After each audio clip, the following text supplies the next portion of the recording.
시청하시기 전에 구독과 좋아요 꼭 부탁드립니다. 저에게 큰 힘이 됩니다. 네, 안녕하세요 여러분. 가을바람입니다. 오늘의 컨텐츠는 흥미로운 인물 이야기, 조 바이든의 아킬레스건, 헌터 바이든 편입니다. 먼저 화제가 되고 있는 헌터 바이든이 과연 누구인지에 대해 살펴보겠습니다. 헌터 바이든은 미국 변호사 자격을 가지고 있는 로비스트이자 기업인입니다. 조 바이든의 둘째 아들로 유명합니다. 델라웨어주에서 태어나 자랐습니다. 조지타운 대학교에서 학사학위를 받은 뒤 법학대학원에서 1년간 수학하다가 예일대학교 로스쿨에 편입, 졸업하였습니다. 1996년 졸업과 함께 변호사 자격을 취득한 후 각종 회사와 정부에서 로비스트, 기업인으로 일하였고 결정적으로 중국 기업인 BHR 파트너스 이사회와 우크라이나의 석유회사 브리스마 홀딩스 이사회에서 활동하였습니다. 여기까지 보면 특별히 이상한 점을 찾을 수 없습니다.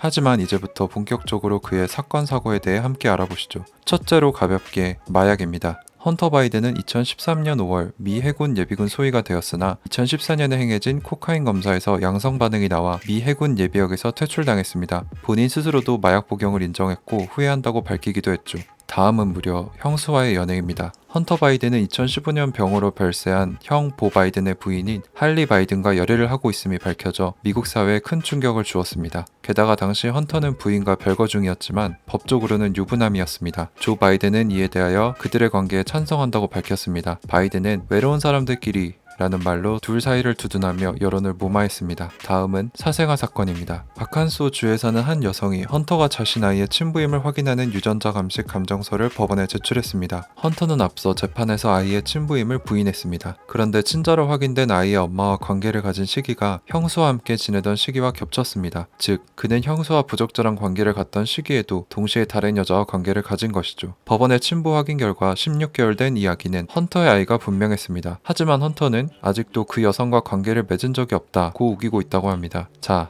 헌터 바이든의 사생활에 참 문제가 많구나 느끼셨을 겁니다. 근데 이게 다가 아닙니다. 이제 헌터 바이든이 친 대형 사고에 대해 알아보죠. 첫째로 지금 미 대선에 뜨거운 불을 지피고 있는 우크라이나 스캔들입니다. 그 내용인즉슨 조 바이든이 부통령이었던 시절 우크라이나에 압력을 넣어 헌터가 일하던 기업을 조사 중이던 우크라이나 검찰총장을 해고하게 만들었다고 트럼프 대통령이 수사를 촉구한 것입니다. 실제로 바이든은 미국이 우크라이나에게 빌려준 10억 불로 위협하며 해당 검찰총장을 해고시키도록 압력을 주었습니다. 바이든은 아들 헌터와 해당 내용 및 브리스마와 관련된 일체의 대화를 한 적이 없다며 아들의 유익을 위해 그 일을 한 것이 아니고 해당 검찰총장은 비리로 인해 이미 유럽에서도 그의 해임을 원했었다고 밝혔죠. 이 수사는 결국 무혐의로 마무리되었고 트럼프 대통령은 이 수사의 역풍으로 민주당에게 탄핵 시도까지 당하게 됩니다. 전문가들은 법률적 측면에서는 문제가 없지만 윤리적 비판을 피하기는 어렵다는 의견을 내놓았었습니다. 이렇게 이 사건은 잊혀지나 싶었으나 2020년 10월 14일 뉴욕포스트는 조 바이든 미 민주당 대선 후보가 부통령 재직 시 차남이 일하던 우크라이나 에너지 회사 간부와 만났다는 스모킹건, 결정적 증거가 담긴 이메일을 발견했다고 보도했습니다.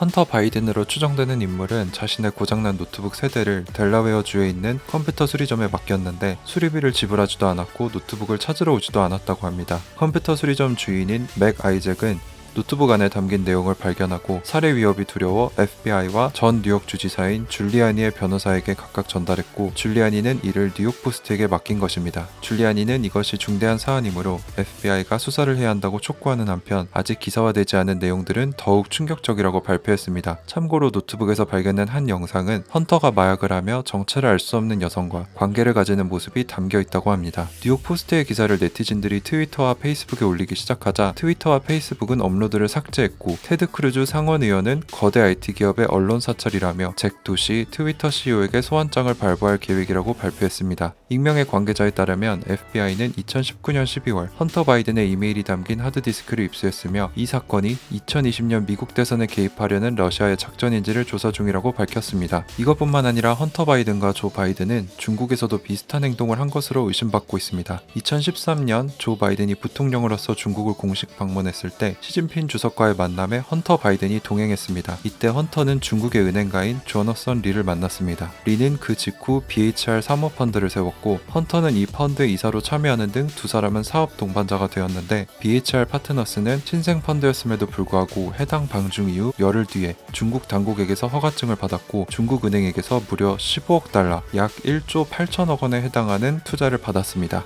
자, 조 바이든이 지금까지는 트럼프에 비해 앞서 있는 것으로 보여졌는데요. 헌터 바이든의 노트북 발견이 트럼프와 바이든 사이의 격차를 좁히고 있습니다. 조 바이든의 아킬레스건인 둘째 아들 헌터 바이든, 과연 진실은 무엇일까요?